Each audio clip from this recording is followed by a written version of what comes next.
નમસ્કાર મિત્રો, સ્વાગત છે આજના વિડીયોની અંદર। તો વિડીયોમાં છેલ્લે સુધી બન્યા રહેજો। તો આજે આપણે વાત કરવાની છે સતુ ભુવા અને દીપક ચુડાસમા વિશે। તો હું આજે એનું એક ચોખવટ કરવા આવ્યો છું કે હું નથી માળવાળી માં મેલડીમાંનો વિરોધ કરતો, નથી સતુભાઈ જે ભુવા છે એનો વિરોધ કરતો, નથી હું કોઈ ધર્મનો વિરોધ કરતો। નમસ્કાર મિત્રો, સ્વાગત છે આજના વિડીયોની અંદર।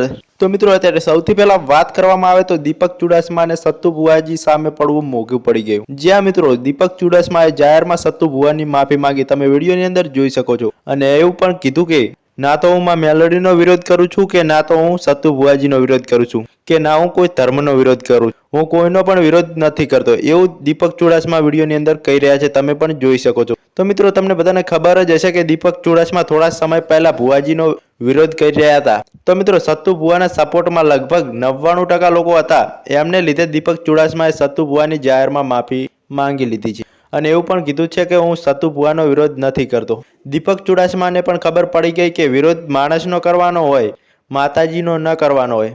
તો મિત્રો, વિડીયો પૂરો જોયા પછી કમેન્ટમાં જણાવજો કે તમે કોને સપોર્ટ કરશો, સતુ ભુવાજીને કે દીપક ચુડાસમાને। અને વિડીયો પર પહેલી વાર આવ્યા છો તો વિડીયોને લાઇક અને ચેનલને સબસ્ક્રાઇબ કરવાનું ભૂલતા નહીં।